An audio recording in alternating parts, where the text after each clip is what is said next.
Okay, I want to cover a few key points related to the reading, and what I want you to know by the end.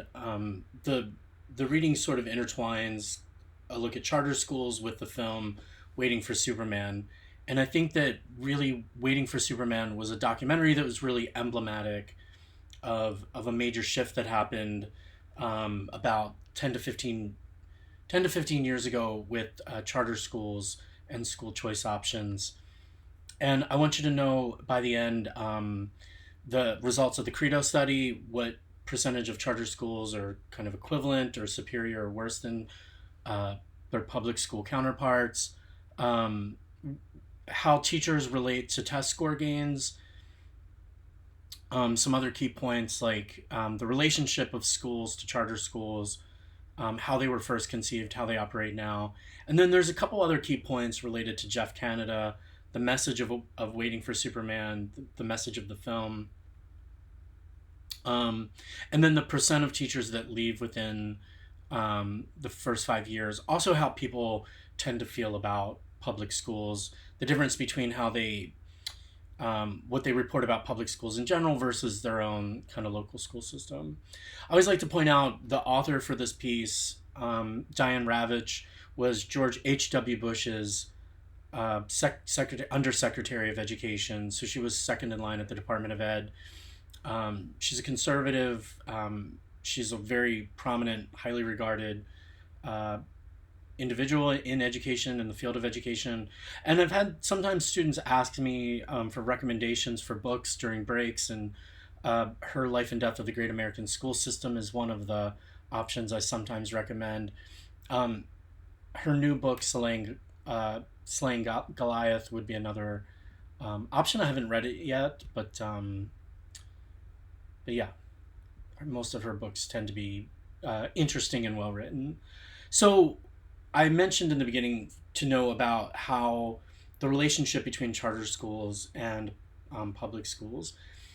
And what I want you to know is that initially, charter schools, they were actually developed by a president of the American Federation of Teachers in the 1980s, and they were promoted as a way to collaborate with public schools. I always use the example, if you have a district where you have a lot of young women with children, teen moms, that you can if you alter the school schedule a little bit, oftentimes those young women can be successful. They need some extra support, sometimes childcare. They need a different schedule that modifies around childcare responsibilities. And I think charter schools were conceived as potentially offering this alternate structure that would help students be successful, and they would operate alongside of public schools for certain populations. Um, as well, they would give teachers the ability to innovate and to have a little bit more flexible organization and structure. What I want you to know is that today charter schools are promoted as uh, private options in a kind of business model. They will compete against public schools. The two will compete, and the bad schools will go out of business. Now, I think there's a number of problems with this model. This is so when we talk about charter schools, the intention is to be critical of charter schools and the charter school movement, a kind of thoughtful, critical analysis. It's not to disparage charter schools. There are a lot of wonderful charter schools, and I think it's an open debate. There may very well be a place for charter schools moving into the future. Um, the point is more, to reconsider as well how they're framed and conceptualized. And the problem with the free market competition model is it's often just far more complicated than that. There's not a similar kind of product or service. Um, for some parents that the local option is really the only option. And then two, I also think when you have lawmakers promoting charter schools, it's a weird situation where it's almost like the referee is part of one of the teams. It's and that's happened in Indiana, where former one of our former secretaries of education, Tony Bennett, had it was discovered that he had altered the system to benefit charter schools, things like that. And they're just often different, and it's a little bit more complicated than that. This slide represents like three, possible different views or perspectives on charter schools. Um, how they might be conceived in the future. One of the things that I like to do too is to describe so you're aware of what charter schools are, and that's a little challenging for me sometimes. If students ask me, what's the difference between a magnet school and a charter school, it's a little hard, at least in some ways, to always draw those boundaries. I would just say that a charter is, they receive tax money, they receive funding. So, and that's where one of the concerns comes in, that if students decide to go to a charter school, then that money goes from the public school to the charter school. And I've already talked when we talked about vouchers, about giving an example of if per capita funding's around 10,000 annually per student, then when you have 10 families leave that district, that's $100,000 that gets cut. Um, and I'll just mention that I'm on a state board that evaluates charters. So I've read a number of charters for charter schools. And you actually see today, it's interesting, middle class neighborhoods um, sometimes often opposing charter schools in their neighborhoods because they don't want it to negatively impact the local public school. And you can even think, even too, in domains like sports and others, when you begin to divide up students, it impacts that local public school in a way that I think some parents and groups are uncomfortable with. So most states allow different groups to authorize charters. Um, as students, like you guys and myself, like we could all sit down at a table and write up a charter, and like about what we're going to do and how we're going to hire people and how we're going to organize classrooms, and then we could take that charter to an authorizer, which, as a side note, Ball State University is a charter authorizer. We present that proposal, and if it's accepted and it goes through the process, then we get authorized, and then we could set up our school and begin letting in students. Um, they generally operate with a lot less, bureaucracy, which is, I think, one of the reasons people like them and support them, um, or a lot less regulation. So they have a little bit more free domain. And a number of people have set up charters, to focus on different issues. Uh, to give you perspective about the number of charter schools, there's about 7,400 nationwide. This is kind of the current 2020 data. And about 3 million students attend charter schools. But I really think it's important to note that our school population is just under 50 million. So the majority of students are still in public schools. And, I think that even though some people push charter schools as the cure-all, it's a weird situation, because if all students end up just going to charters, then I think you would end up just imposing more regulations on those charters, and then you would just have basically public schools would now be called charter schools to me in some ways. Although what I think proponents would suggest is that the good models, the positive models for charter schools, could be a better alternative, could operate differently. I think maybe, and two, the best case scenario that some would see is, using charter schools to find good models that work, and then replicating them or using some of those techniques and things in public schools. So again, just different ways to look at it. This slide here, the darker green have more aggressive charter schools, more students in charter schools, whereas the white maybe don't have laws around charter schools, don't really have specific policies. But I can tell you, like, Wyoming is one example, doesn't have, I think they have like a few charter schools in one of the larger city areas. And I think you could probably try to kind of figure out why here. Like, if you go to North Dakota, South Dakota, a lot of the school systems are so sparsely populated, they have a real challenge getting enough teachers for the public school system. To have a competing alternative wouldn't be really viable or make a lot of sense. And then I'll say too that Wyoming, as one example, has a really good education system. They have a really good public school system. It's well funded. It works really well. So I think that too would prevent some of these states from pursuing aggressive charter policies. I have nieces and nephews who are in Colorado, and they're all on a charter school. Colorado has an aggressive charter school policy. Again, most are in cities. They've grown a lot since about 2006. Politically, President Obama was in favor of charter schools, and so was his Secretary of Education. Many Democrats and Republicans were around this time period. That's changed pretty dramatically, at least for the Democrats. Republicans are still very, as this again is a major generalization, but advocates of charter schools. President-elect Obama, or President-elect Biden, has said, he kind of sees a place in certain areas for charter schools that focus on certain issues, but has called for more oversight into charter schools. One of the examples, too, when I talk about oversight, even advocates of charter schools, I think virtual charter schools sometimes give them pause. And to give Indiana as an example, virtual charter schools have grown a lot, and they raise a lot of serious concerns. Indiana is one example, and I put the data, but they've lost. I think the one example was 68 million, and a investigative report uncovered where virtual charter schools were reporting having way more students than they actually had, and the graduation rates for virtual charter schools are almost nil. Kids just don't log in; they just don't perform well.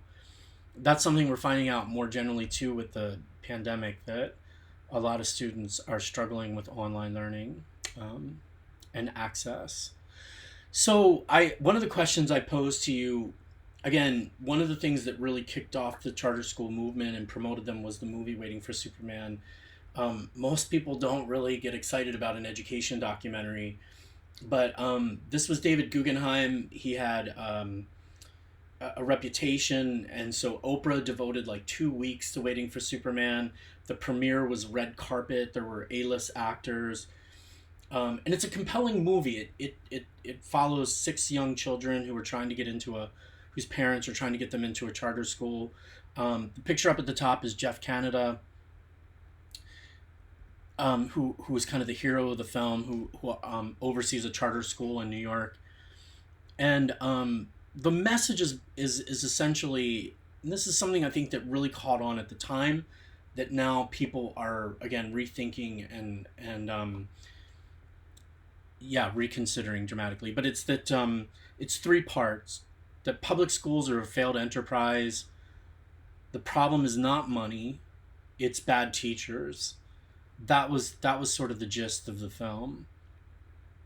And I'm going to break down and sort of touch on all 3 of those points. I always think I describe, the movie as kind of something, people who are called haters, I think sometimes take things where there's a grain of truth, but they exaggerate it beyond recognition. And that's something that I think that the movie did. There are absolutely some problems in public schools. There are bad teachers, all the core elements, there's some reality to them. But the movie exaggerated them way out of touch with reality.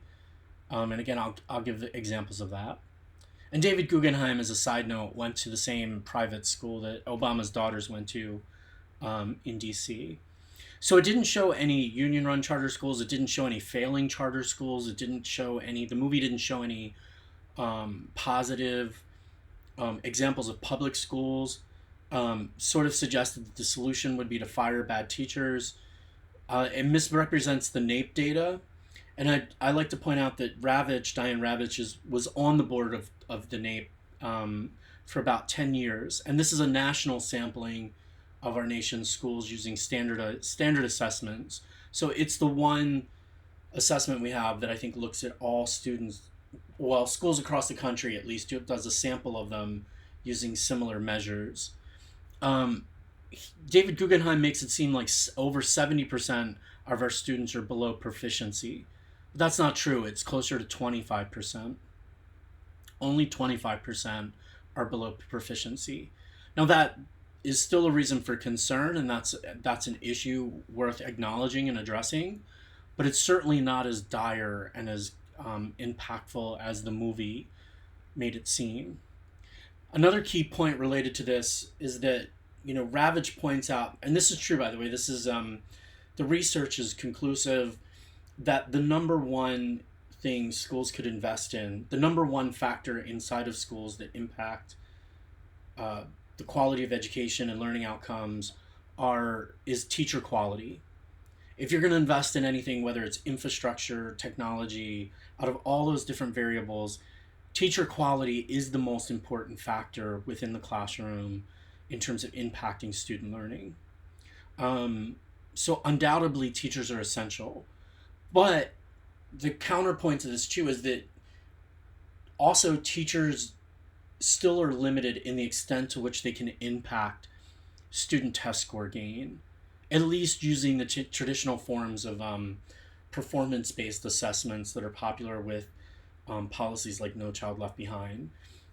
Teachers have a limited impact on those assessments, and that's one of the. I think one of the complaints always with No Child Left Behind is, are those measures measuring the teacher from the year before or other issues?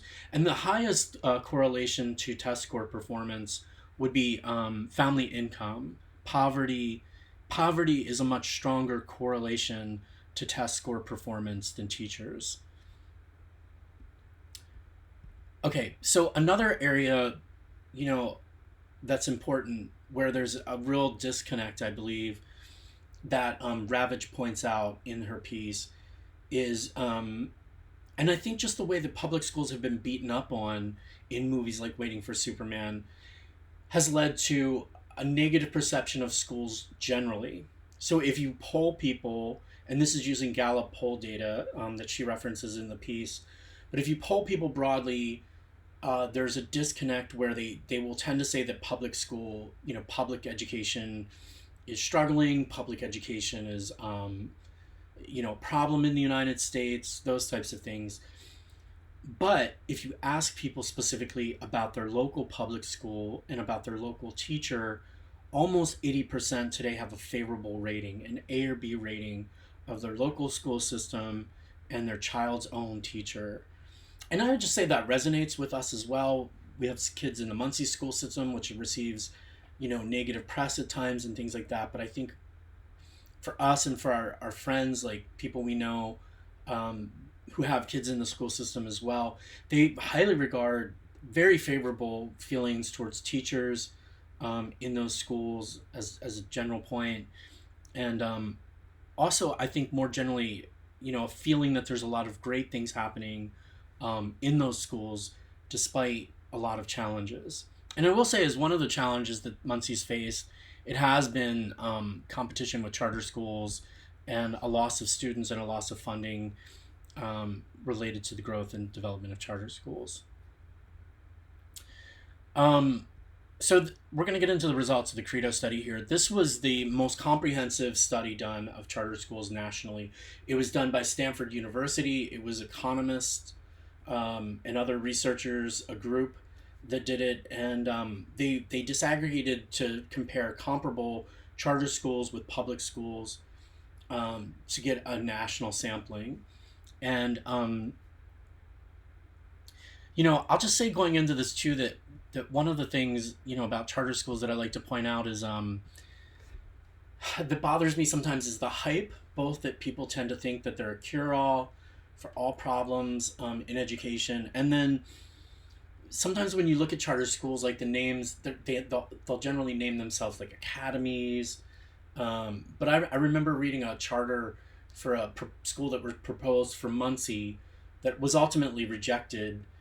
But it was just, it's like we don't have hallways, we have pathways to success, and we don't have doors in our school. We have opportunity gateways, or it was just a lot of fluff, devoid of real actual tangible information. And so again, when you peel back the layer of the sort of facade of charter schools, and again, there are some great ones like Green Dot and Harlem Children's Zone and others, but when you get into them, and what the Credo study found was that about 46% were comparable to public schools, about 37% did worse or performed worse compared to comparable private school or public schools, sorry.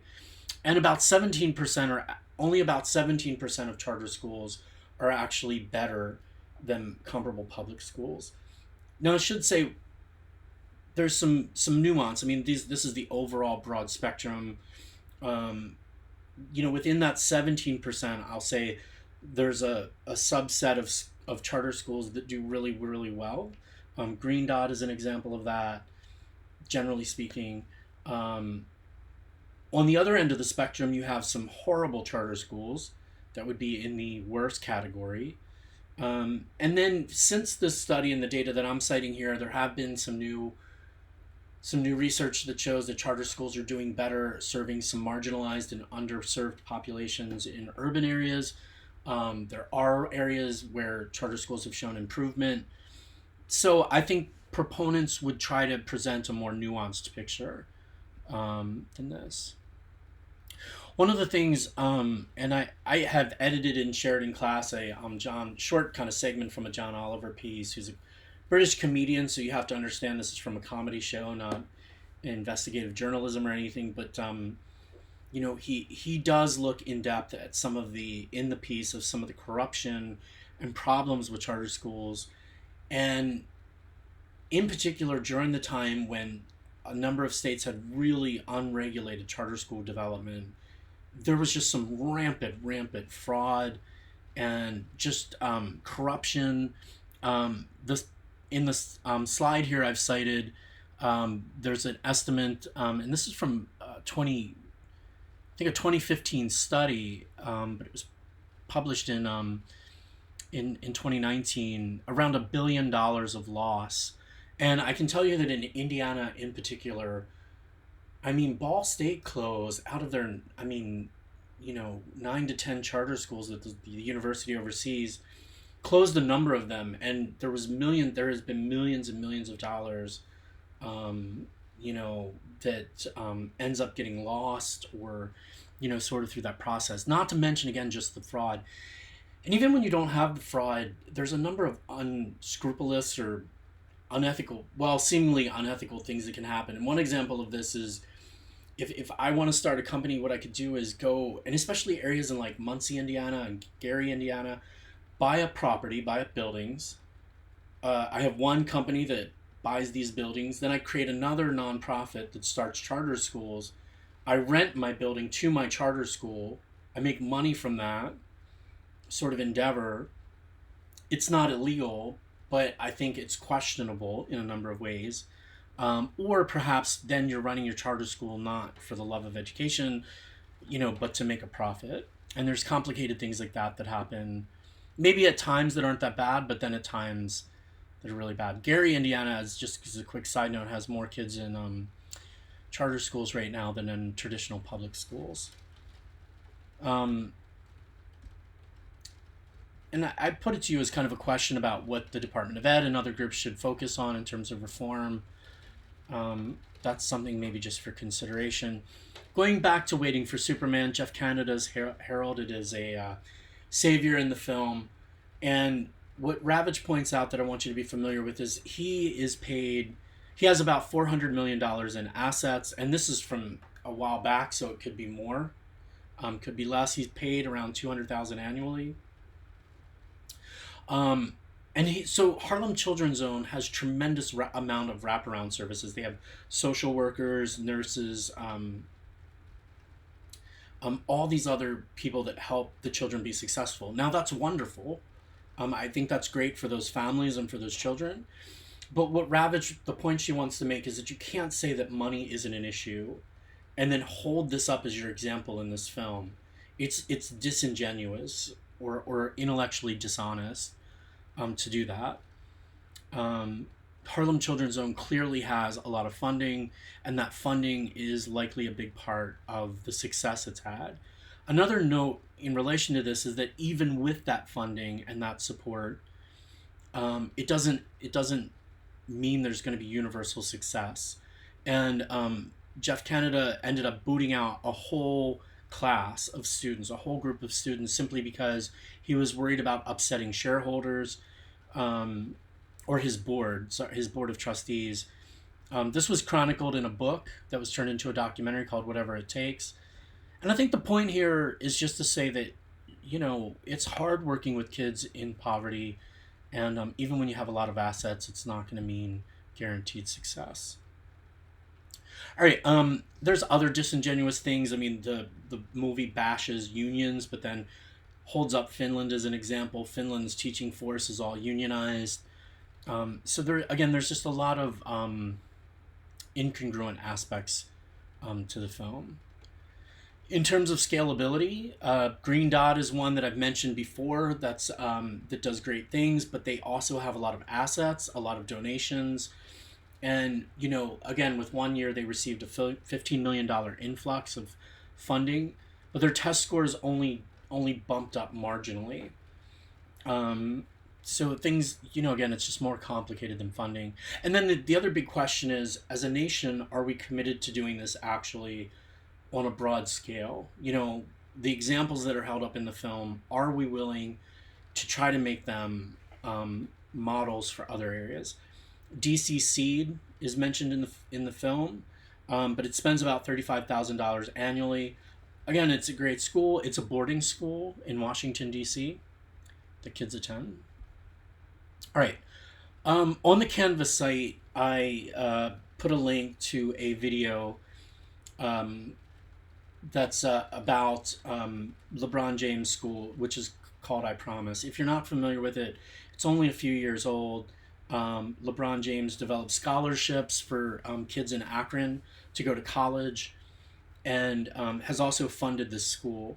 And I just want to point out that when he decided to open this school, he wanted to reach the most vulnerable at-risk students. And so it wasn't ideological for him. I think he knew that he had limited understanding about opening a school, so he went to the right people and asked the right questions.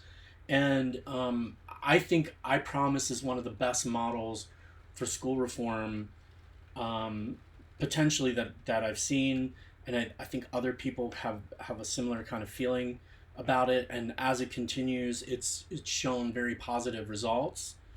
Again, nothing's ever 100% perfect. I think one of the great things about it is that it is built on the model that adapts and provides different supports when the community needs it. But it's a public school. It's a partnership with the Akron public school system, and that was done intentionally. I think he knew that if he wanted to reach the kind of students that he wanted to, he needed to do it through a partnership with the public school system. And so I think it's a good model of innovation happening within the public school system, that again provides a really good model for students who are living in areas where there are either poverty concentrations or other challenges that students are trying to overcome. And so again, I think it's a great model, and I would highly recommend. There's some different videos and aspects of it, but it'll be interesting to see how it plays out in coming years. So charter schools, one of the reasons people like them is that they say, well, they can be closed down. So if they're not performing, you close them down. That's really, I think, in practice, though, a really challenging issue. And I've talked to some, people who've worked at charter schools and known kids at charter schools that close, and it's a pretty jarring experience when, a kid's school's closed down, and then all of a sudden the public school needs to absorb a large group of kids into their system. So I think that the closure issue is much more complicated in practice, and research shows that closing kids' schools down does not lead to better outcomes. Now, some other interventions may be necessary, but that in itself is not enough. Yeah, again, a number of other schools have a lot of support. So I like the way that Ravitch ends the piece. If you're not familiar, a lot of the movies that have come out related to charter schools, and sometimes you'll see this on the news, they literally have lotteries, and the parents all sit and wait, and the movie shows these parents crying and in tears and waiting for their kid's name to be called. And Diane Ravitch's reaction to this was, well, one, just why don't they just send them a letter? Like, why put them on TV and put them through this kind of public pressure and these kind of issues and humiliation if they're not kids not accepted and things like that. But also she recounts having a really strong sense of gratitude for public schools where kids don't need to win lotteries to get in. So I hope it's helpful.